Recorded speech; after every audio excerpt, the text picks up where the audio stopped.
ছাত্ৰ-ছাত্ৰীসকল পুনৰবাৰ তোমালোকক আদৰণি জনাইছো আমাৰ ইউটিউব চেনেল আসাম ষ্টাডি চেণ্টাৰলৈ। আজি আমি পুনৰ উচ্চতৰ মাধ্যমিক দ্বিতীয় বৰ্ষৰ সমাজশাস্ত্ৰ বিষয়ৰ বৈচিত্ৰ্যৰ মাজত ঐক্যৰ প্ৰত্যাহ্বান এই পাঠটিৰ কিছুমান প্ৰশ্ন তোমালোকৰ বাবে আগবঢ়াই লৈ আহিছো। আশা কৰোঁ তোমালোকে এইবিলাক ভালদৰে বুজিবলৈ চেষ্টা কৰিবা। কিন্তু পাঠটোলৈ যোৱাৰ পূৰ্বে পুনৰবাৰ কম, যিসকলে আমাৰ এই চেনেলটো প্ৰথমবাৰৰ বাবে চাইছে সাবস্ক্ৰাইব কৰিবা, লাইক কৰিবা আৰু নটিফিকেশ্যন বেলটো ক্লিক কৰিবলৈ নাপাহৰিবা, যাতে আমি লৈ অনা ভিডিঅ'বিলাকৰ জাননী তোমালোকে তৎক্ষণাত লাভ কৰিব পাৰা। তেন্তে আহা আজিৰ পাঠৰ আমি আৰম্ভণি কৰোঁ।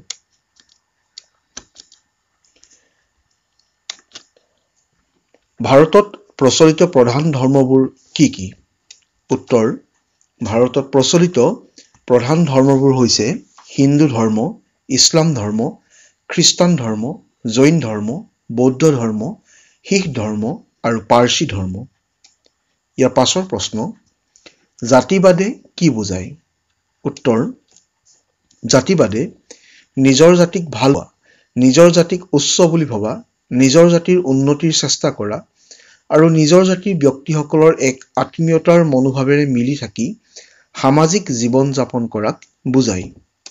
পাছৰ প্ৰশ্ন: স্বাধীন ভাৰতত সংঘটিত হোৱা এক সাম্প্ৰদায়িক সংঘৰ্ষৰ উদাহৰণ দিয়া। উত্তৰ: ৰামৰ জন্মভূমি আৰু বাবৰি মছজিদক কেন্দ্ৰ কৰি ঘটা ঘটনাই স্বাধীন ভাৰতত সংঘটিত হোৱা এক সাম্প্ৰদায়িক সংঘৰ্ষৰ উদাহৰণ। পাছৰ প্ৰশ্ন: ধৰ্মান্ধতা কি? উত্তৰ: ধৰ্মান্ধতা হৈছে ভাৰতীয় ৰাষ্ট্ৰীয় সংহতিত বাধাৰ সৃষ্টি কৰা এটা প্ৰধান কাৰক।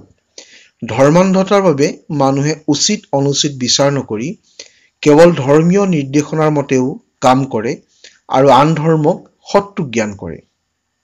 পাছৰ প্ৰশ্ন: ভাৰতৰ কেইটামান সংখ্যালঘু গোটৰ নাম লিখা। উত্তৰ: মুছলমানসকল, শিখসকল, বৌদ্ধিষ্টসকল, খ্ৰীষ্টিয়ানসকল, জৈনসকল ভাৰতৰ সংখ্যালঘু গোট। পাছৰ প্ৰশ্ন: বৰ্তমান সাংবিধানিক স্বীকৃত ভাষা কেইটা? ইয়াৰ উত্তৰ হৈছে 18টা। পাছৰ প্ৰশ্ন: কোন চনত RTI আইন গৃহীত আৰু বলবৎ হৈছিল? উত্তৰ: 2005 চনত RTI আইন গৃহীত আৰু বলবৎ হৈছিল। ইয়াৰ পাছৰ প্ৰশ্ন: বৈচিত্ৰ্য শব্দটোৱে অসমতাতকৈ বিভিন্নতা থাকে জোৰ দিয়ে, সঁচা নে মিছা? উত্তৰ: সঁচা। পাছৰ প্ৰশ্ন: সাম্প্ৰদায়িক পৰিচয় সৃষ্টিৰ মূল কাৰক কি? উত্তৰ: সাম্প্ৰদায়িক পৰিচয় সৃষ্টিৰ মূল কাৰক হৈছে জন্ম আৰু আনুগত্যৰ আধাৰ। পাছৰ প্ৰশ্ন: সাম্প্ৰদায়িকতাবাদ বুলিলে কি বুজা? উত্তৰ: যিকোনো সম্প্ৰদায়ে নিজক ভাল পোৱা আৰু সম্প্ৰদায়ক বিকাশৰ বাবে কৰা প্ৰচেষ্টাই হৈছে সাম্প্ৰদায়িকতাবাদ।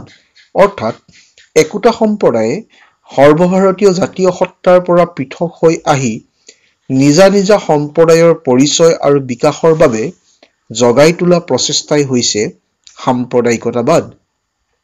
পাছৰ প্ৰশ্ন: ভাৰতৰ ৰাষ্ট্ৰীয় প্ৰতীক কি? উত্তৰ: সাৰনাথৰ অশোক স্তম্ভ ভাৰতৰ ৰাষ্ট্ৰীয় প্ৰতীক। পাছৰ প্ৰশ্ন: দুটা ৰাষ্ট্ৰীয় উৎসৱৰ নাম লিখা। উত্তৰ: স্বাধীনতা দিৱস আৰু গণতন্ত্ৰ দিৱস। পাছৰ প্ৰশ্ন: জন্ম প্ৰদত্ত পৰিচয় বুলিলে কি বুজায়? উত্তৰ: কোনো এজন ব্যক্তিয়ে কোনো এটা সম্প্ৰদায়ত জন্মগ্ৰহণ কৰি সাম্প্ৰদায়িক পৰিচয় দিয়ে আৰু নিজৰ সম্প্ৰদায়ৰ আনুগত্যৰ কথা কয় আৰু প্ৰশান্তি লাভ কৰাকৈ জন্ম প্ৰদত্ত পৰিচয় বুলি কোৱা হয়। পাছৰ প্ৰশ্ন: অসমীয়া ভাষাটো কোন ভাষাগোষ্ঠীৰ অন্তৰ্ভুক্ত? উত্তৰ: ইণ্ডো এৰিয়ান ভাষাগোষ্ঠীৰ অন্তৰ্ভুক্ত। পাছৰ প্ৰশ্ন: ভাৰতীয় ভাষাসমূহক কেইটা ভাগত ভাগ কৰিছে আৰু কি কি? উত্তৰ: ভাৰতীয় ভাষাসমূহক 3টা ভাগত ভাগ কৰিছে। ক. ইণ্ডো এৰিয়ান, খ. দ্ৰাবিড়িয়ান আৰু গ. মুণ্ডাৰী। পাছৰ প্ৰশ্ন: ভাৰতীয় সমাজৰ যিকোনো দুটা বৈশিষ্ট্য লিখা। উত্তৰ ভাৰতীয় সমাজৰ দুটা বৈশিষ্ট্য হৈছে অনৈক্যৰ মাজত ঐক্য আৰু খ ধৰ্ম নিৰপেক্ষ সমাজ। 5 প্ৰশ্ন সংস্কৃতিৰ ওপৰত বিশ্বায়নৰ দুটা প্ৰভাৱ লিখা। উত্তৰ বিশ্বায়নৰ প্ৰভাৱ দুটা হৈছে ক পৰিয়ালৰ সাংগঠনিক পৰিৱৰ্তন যেনে একক পৰিয়ালৰ সৃষ্টি, খ খাদ্যাভ্যাসৰ পৰিৱৰ্তন। 5 প্ৰশ্ন সংবিধান প্ৰণেতাসকলে কিয় ভাৰতক এখন ধৰ্ম নিৰপেক্ষ ৰাষ্ট্ৰ হিচাপে গঢ়িব বিচাৰিছিল? উত্তৰ ভাৰতবৰ্ষ এখন বিভিন্ন ধৰ্মাৱলম্বী লোকে বাস কৰা ৰাষ্ট্ৰ হিচাপে তেওঁলোকৰ মাজত দৃঢ় একতা গঢ়ি তুলিবৰ কাৰণে ভাৰতক এখন ধৰ্ম নিৰপেক্ষ ৰাষ্ট্ৰ হিচাপে গঢ় দিব বিচাৰিছিল, যাতে বিভিন্ন ধৰ্মাৱলম্বী লোকৰ মাজত একতা গঢ়ি তুলিব পৰা যায়। 5 প্ৰশ্ন ডক্টৰ বি.আৰ. আম্বেদকাৰে কি ধৰ্ম গ্ৰহণ কৰিছিল আৰু কিয়? উত্তৰ ডক্টৰ বি.আৰ. আম্বেদকাৰে বৌদ্ধ ধৰ্ম গ্ৰহণ কৰিছিল। তেওঁ হিন্দু ধৰ্মৰ অন্ধবিশ্বাস আৰু কুসংস্কাৰৰ বাবে উপযুক্ত সমাদৰ নোপোৱাৰ বাবে বৌদ্ধ ধৰ্মৰ প্ৰতি আকৃষ্ট হৈছিল। 5 প্ৰশ্ন সংখ্যালঘুৰ সমাজতাত্ত্বিক অৰ্থ কি?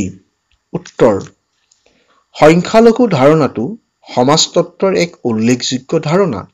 সাধাৰণতে কম জনসংখ্যাৰে গঠিত এক ব্যক্তিৰ সমষ্টি বা শ্ৰেণীক ই বুজায়, যিসকল লোক প্ৰায়ে কিছুমান সুবিধা আৰু কিছুমান অধিকাৰৰ পৰা বঞ্চিত হৈ নিজকে পৃথক বুলি ভাবে, সেইসকলকে সংখ্যালঘু আখ্যা দিয়া হয়। 5 প্ৰশ্ন সুবিধাবাদী সংখ্যালঘু কি? উত্তৰ সংখ্যালঘুসকলৰ ভিতৰত কিছুমান অতি ধনী আৰু সম্ভ্ৰান্ত লোক থাকে, যিসকলক সংখ্যালঘু লোকৰ ভিতৰত ধৰিব নোৱাৰি।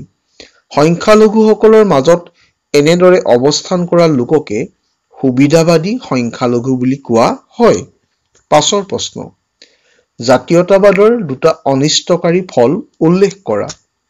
উত্তৰ জাতীয়তাবাদৰ দুটা অনিষ্টকাৰী ফল হৈছে ক জাতীয়তাবাদী ভাৱধাৰাই ধৰ্ম নিৰপেক্ষতা নীতিৰ উন্নয়নত বাধাৰ সৃষ্টি কৰে, খ জাতীয়তাবাদে ৰাষ্ট্ৰীয় ঐক্য সাধনত বাধাৰ সৃষ্টি কৰে। 5 প্ৰশ্ন ভাৰতীয় সমাজত উদ্যোগীকৰণৰ তিনিটা প্ৰভাৱ উল্লেখ কৰা।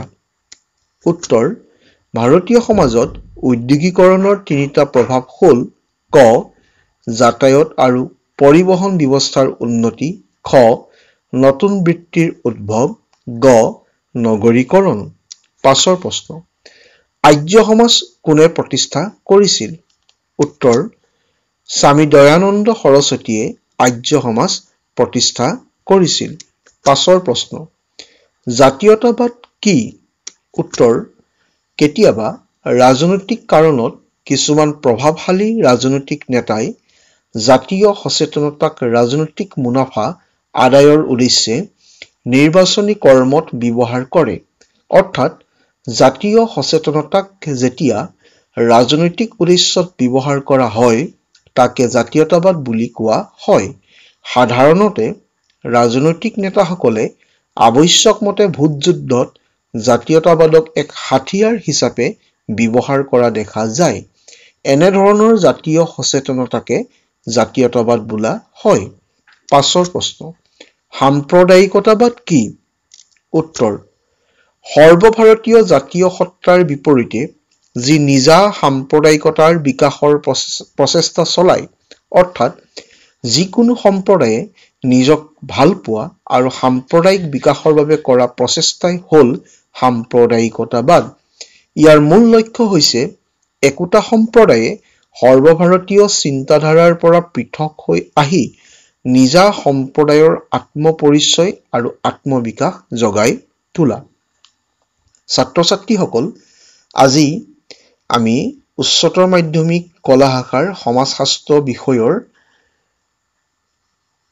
জাতীয় ঐক্য আমি এই পাঠটিৰ বহু প্ৰশ্ন তোমালোকলৈ আগবঢ়াই লৈ আনিলো। বহু ধৰণৰ প্ৰশ্ন আমি প্ৰস্তুত কৰি তুলিছো, কিন্তু একেটা ভিডিঅ'তে গোটেইখিনি প্ৰশ্ন পঢ়ি দিয়াটো সম্ভৱপৰ নহয়। যি কি নহওক আমি এই ভিডিঅ'টোৰ ডেছক্ৰিপশ্যনত এটা লিংক দি দিছোঁ। এই লিংকটোত যোৱাৰ লগে লগে তোমালোকে এই পাঠটিৰ সমূহ বস্তুনিষ্ঠ আৰু ৰচনাধৰ্মী প্ৰশ্নবিলাকৰ উত্তৰ অসমীয়া ভাষাত পাবলৈ সক্ষম হ'বা। ডেছক্ৰিপশ্যনত দিয়া লিংকটোত তোমালোকে ক্লিক কৰিলে এই প্ৰশ্নবিলাকৰ উত্তৰ লাভ কৰিবা। আশা কৰিম তোমালোকে আমাৰ চেনেলটোৰ লগত জড়িত হৈ থাকিবা। আমি অনাগত সময়ত বিভিন্ন বিষয়ৰ উচ্চতৰ মাধ্যমিক প্ৰথম বৰ্ষ, দ্বিতীয় বৰ্ষ, কলা শাখা, বিজ্ঞান শাখা আৰু বাণিজ্য শাখাৰ তিনিটা শাখাৰে আমি বিভিন্ন পাঠবিলাকৰ প্ৰশ্ন আৰু ইয়াৰ উত্তৰবিলাক আমাৰ এই চেনেলটো তোমালোকৰ সন্মুখলৈ লৈ অনাৰ ব্যৱস্থা কৰিম। চাই থকাৰ বাবে ধন্যবাদ জনাইছোঁ। আজিলৈ আমি তোমালোকৰ মাজৰ পৰা বিদায় মাগিছোঁ। পুনৰ এটা নতুন বিষয় লৈ তোমালোকৰ মাজলৈ অহাৰ প্ৰতিশ্ৰুতিৰে ধন্যবাদ।